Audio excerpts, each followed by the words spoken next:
سرى من أسقام وأنسلوا جمعي كان يجيب كان الزهري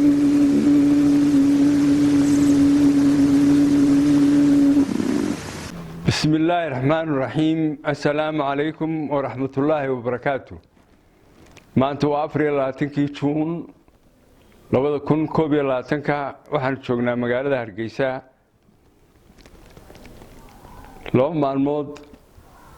بريتهم بكارسن أو أي تاريخ تايشن يلواتن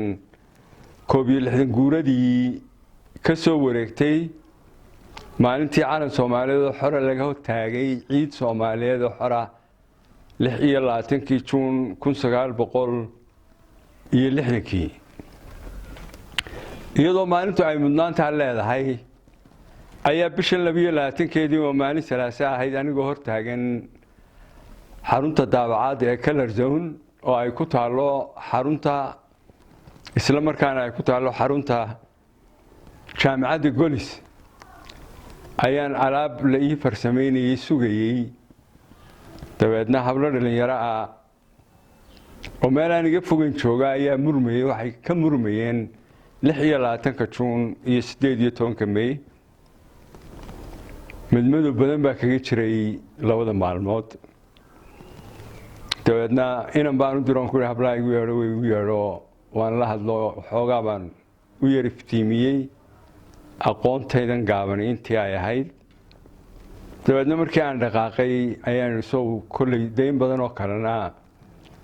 madmadowgaas ayaa kaga jira marka ka sokow inay tahay 60 guuradii 26 Juun 1960 waxa ay soo kiciyay ee u kalifay inaan barnaamijkan duubaa waa labada maalmood oo aan doonayo wax yar oo gaaban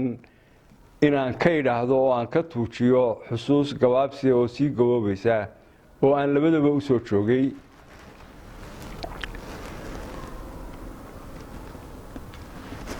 calanka waxa la taagay markii ugu horeysay imikadan aan idin la hadlayaa waa maalin khamiisa oo ay taariikhdu tahay 24 waa abaarashantii galabnimo iyo rubuc salaadii casar markii laga soo baxay ayaa halka masaajidka Ibrahim Dheeradhise ka dhisan yahay meel baar ubax iyo masaajidka u dhaxaysa ayaa goor casar laga soo baxay halka laga taagay calanka garoon kubadeed ayuu ahaan jiray goolna halkaas ku yaalay oo day siligii linka booliska ayuu saarnaa deyrna malcaamadeyna Sheekh Ibrahim Baraawe goolna malcaamadeyna Sheekh Ibrahim Baraawe wado ayaa dhaxmareysay anu taasaan taagnaayo gaari isuusi waxa mooyaane ayaan rakada yar sare ka saarnaa 12 jir baan ahaa in dadku waqtiga gaashan qaad buu ku ahaa sanadka afraad ee dugsiga dhexe ayaan ku jiray markaas la taagay calanka markii ugu horeysay oo waa markii timcadana lahaa sareeyo manusqaam oo sidoo yahay kaanisiib kana saar calankii Ingiriiska iyo kii Soomaalida ayaa halka la isku idaariyay xafladda labaad waxay ka dhacday habeennimadii beertii xorriyadda aweyskii baa la bilaabay ilaa 12 daqiiqad oo 22 faal loo riday calankana la taagay iyaduna munaasabad kale oo dabaaldeg bay ahayd dabaaldeg kalena wuxuu ahaa 26 Juun subaxnimadii iyo garoonkan loo oran jiray garoonka Boologa waan isleeyahay malaa'imka stadiumka ayaa ku beegan oo Ingiriiskii iyo saraakiishiisii iyo xasaab fardo ku ciyaari jiray kubad kaana salaan sharaf ayuu ciidamada ka qaatay Maxamed Xaaji Ibraahim Cigaal oo ahaa ra'iisul wasaarihii dawladda dhalatay ee cusub ee Soomaaliland waan xasuustaa suul cad buu xidhnaa maalintaas ay ahayd oo halgankii hiigsigii iyo himiladii bariga jirtay bay ahayd in 5 Soomaaliyeed la isu doonto si 5 Soomaaliyeed la isula doontana dadka Soomaaliyeed marba meel ayaa xarun u ahayd ka dagaalamayeen oo xilliyada qaar jigjiga ahayd oo 48 xawaaraha badan ee ku yaala wadadkii bariga la laayay xamar baa ahayd 58 shirweynihii ugu dambeeyay ee Pan African Movement ayaa ka dhacay magaalada Muqdisho 1958 maxamuud xarbi oo gudoomiye ahaa 60kii halkan ayaa shidnayd oo ahayd xarunta higsiga dadka Soomaaliyeed ee doonaya inay ku boobaan dawlad midaysan oo ay dhisaan Soomaali weyn Hargeysa ahayd tuugna ma xado radio Hargeysa xudun ahaa heesii la qaadayay baa u ahaa dabeedna waxaanu xasuusanaa Abdullaahi Suldaan timacade gawaygii kaanasiib ka nasaar sayruuqii Afrikaado siraadkiina iftiinshay Soomaalioo dhan xoreeyayo Abdullaahi ma oranayo siraadkiina iftiinshay Soomaali xoreyn doono ama xoreynayo ma oranayo siraadkiina iftiinshay Soomaalioo dhan xoreeyayo ruuxii iyo jawiga markaa lagu jiray Soomaalioo dhan baa xor ahayd maalintu maalin ay Somaliland kaligeed lahayd ma ahayn maalin dadka Soomaaliyeed oo dhan meel ay joogaan ba soo eegayaan soo bidhaansanayaan ay ahayd calanka maanta xamar ka taagan ayaa laga taagay 4 cisho kadibna xamar baa la tagay xamar lama caashaqsanayn muraadkuna xamar mu ahayn xamar maalinta marin bay ahayd oo dadku waxay doonayeen sida ay gobonnimadoodii u sadqeeyeen ay u hibeeyeen in isku darkii Israaciina la hibeeyo oo ereyadaasay ku isticmaali jireen midnimo ma oran jireen waxay u yaqaaneen Israac iyo isu tag dabeedna kuwii maqnaa in la doono halkaasay ku rambastay oo ay dhaafweyd maalintu waa maalintaasoo waa maalin Somaliland ama maxmiyadii Ingiriis gumaysan jiray ay lahayd oo calanka laga taagay maalintu waa maalintaasoo maalin ay dadka Soomaaliyeed oo dhan wada lahaayeen ayay ahayd Ibrahim Galle ayaa si fiican oo qurux badan maansadiisii dursoo u dhigay oo oranaya 60kii dadkaygu markaa dawladnimadii diiqada u bixiseen degdegsiye mooyee doqonnimo ma ahayn wax la qoomameeyo oo loo calacalo ma ahayn ujeeddo wanaagsan baa laga lahaa Ibrahim uu sii sharxay in kastoo gabaygu dhaaraa shanta kala dab raacdaa dermo qura u goosheen Ibrahim uu ka sii soconayaa toddobiyo badan baa ku sii jira halka wuxuu ku soo xidhayaa sidaan damacsanaa iyo sida doodiyeela kala durugsanaado dar alle abaalka waxa dumay ku suuree horta maalintu waa maalintaasoo maalin Soomaaliyeed baahdo maalin shan Soomaaliyeed la diiday baahdo sharaf ay u ahayd inay Somaliland xudun u ahayd Israaca iyo isu taga Soomaaliyeed maalinta weeye taariikhdaasay ku jirtaa heesii habeenka 60kii laga qaadiyay beerta xorriyadda ereyadiisa xadiid maxamed jabiye si fiican ugu laaxaysanayay maxamed yuusuf cabdinaxariis janaalaasiye habliyo tal iyo xiisaan lihina ay u shiidinayeen waxay ahayd wakii aynu rabnay kifaaxiisa gallee Soomaaliya kulmiyaa la suray kadaba kifaaxiisa gallee Soomaaliya kulliga kulmiyaa la suray kadaba dhahay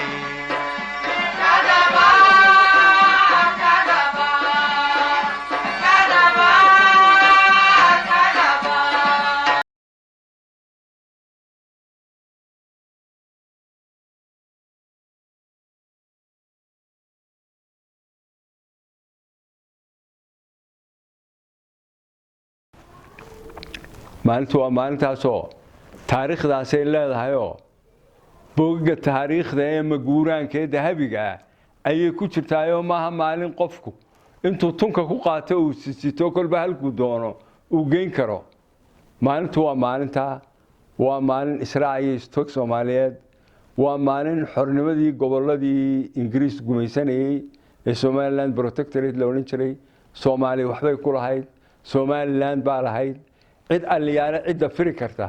oo dabeedna inta iminka iska soo qaadato halkan keeni kartaa ama ka rari kartaa ma jirto. da'yarta waxaan xasuusinayaa anuu aqoontayda gaaban intaan maalintaa ka hayaa waa taas halgan siyaasiya oo aan hubaysnayn oo hadal iyo hawraar iyo hees iyo murtiba lahaa ayaa lagu kiciyey ingiriis. dagaal hubaysan iyo dhagax tuur iyo wax aynkaasa laguma kicin. naxariistii janaalaasi oday ka mid ahaa foolaadkii reer Hargeysa ama Somaliland oo la oran jiray Jambiirkayn ayaa lagu yiri ingiriiskii baa kacaya.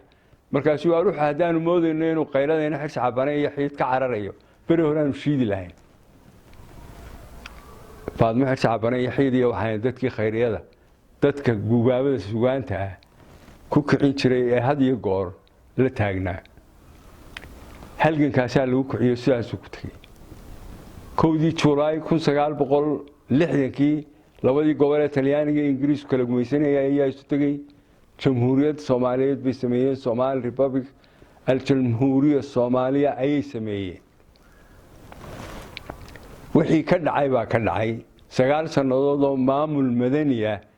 oo aan khayr iyo ijaabo midna lahayn ee qabaliya musuqa oo adduunyadu u bixisay Soomaaliya xabaashii deeqaha adduunka ayaa ka dhacay oo iyo qabiil iyo qurun iyo qashaabiir ku dhisan. u gogol xaaday in 22 Oktoobar nidaamkii Maxamed Siyaad Barre qori caaradii xunku kula wareego dabeedna 22 sanadood xasuuq iyo qurgooyo kula kaco. kaasa xarakadii Soomaaliyeed ee badnaa ee SSDF ugu horeysay ay ka dhasheen. SNM baa tii labaad waxay ku guuleysatay 1991 bilowgii February inay goboladii waqooyi ka xoreyso nidaamkii diktaatooriga ahaa ee bahalka ahaa Maxamed Siyaad Barre. burca la isugu tagay markiiba dib u heshiisiin halganka dhexdiisa ku jirtay oo intii aanu dagaalamaynay xanaftii iyo xanuunkii aanu ku soo barannay oo garaad Cabdiqani Sebtembar nala joogay 1990 xaruntii Balligubadle SNM. dib u heshiisiinta iyo waanwaanta iyo wada hadalladaas ayaa la galay. burca la isla tagay. February Berbera lagu shiray. guddi qaban qaabaa la sameeyay. shirweynihii walaalaynta beelaha waqooyi waxa ka soo baxday in maamul gaar ah loo sameeyo Soomaaliland. siyaasuu golihii dhexe SNM oo ahaa hay'adda sharci dejinta ee dalka iyadoo xubnihii SNM xubno kale oo reer Soomaaliland lagu daray ku ansixiyay oo lagu dhawaaqay la soo noqoshada madax bannaanidii Jamhuuriyadda Soomaaliland. labada maalmood waa kuwa baadi soo gaara ayay kala leeyihiin. labada maalmood maalin waa maalin israac, waa maalin isu tag, waa maalin Soomaali lagu daydeeyay sidii loo midayn lahaa ee loo xoreyn lahaa. waa 26 Juun. dabeedna inta la iska soo qaado maalintan lala soo noqday madax bannaanidii Jamhuuriyadda Soomaaliland iyadoo dalka dib loogu celiyay 26 Juun 1900 xaaladii ku sugnaa xaaladii sharciyeed uu ku sugnaa 26 Juun 1960 inta la soo raro la iskama keeni karo. maalintaasi hadday ahayd maalin israac, maalin isu tag, maalin iskaashi, maalin baadi doon, hadday 26 Juun 60 ahayd tani waxay ahayd maalin la soo noqosho, maalin kala tag, maalin kala gurasho. siyaasaani labada maalmood oo la isku qaldi karo u ahayn. ummad baa wada leh, dad baa wada leh, dal baa wada leh, laakiin tii laba marxaladood oo taariikhi oo ay kala marayeen ayay labada maalmood ku kala suntan yihiin. da'yartu inay sidaa u kala garato weeye. da'yartu inay xaqiiqsato weeye inay May 18keedana leedahay, 26 Juunna leedahay oo aan cidina ka qaadi karin. laba maalmood oo la isku diro maaha. waa laba maalmood oo iskaabaya oo laba marxaladood kala macnaynaya oo ay ummadani maraysay. maalmo kalena way soo socdaan. hadalka waxaan kaga baxayaa maantuducan ka soo qaadanaya maansa uu lahaa jaamac gaashaan cadde oo la yidhaha muruqa laba suul oo 1993 uu boorama ka tiriyey soomaali weynlow sidaad mooday maahee sididaada mooyee dhuldhacaaga maadsugi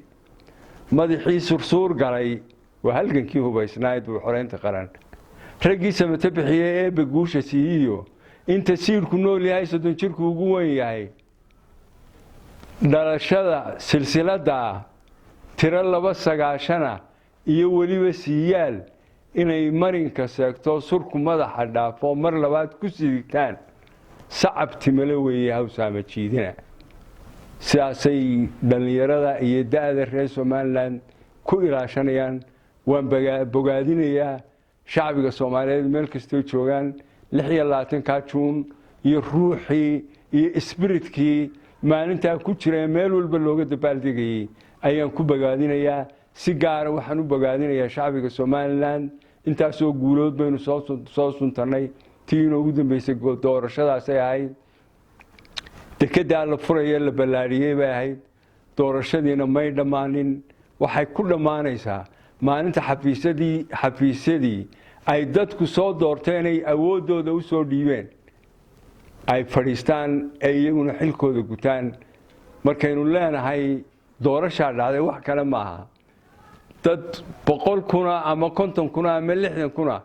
ayaa 13 qof iska soo saaray si ay taladooda u gooyaan oo 13 qof maaha waxaniye maxamed iyo maxamuud maahe awoodii iyo karaamadii dadkaystaan inta ku tartamaysa doorashada oo aan weli dhamaana waxaan leeyahay inaan ceeb ku sagootiin انت انو هدي والسلام عليكم ورحمه الله وبركاته زرع من اسقام او انسي جو جام هي ايغو كان يجيب كان زاري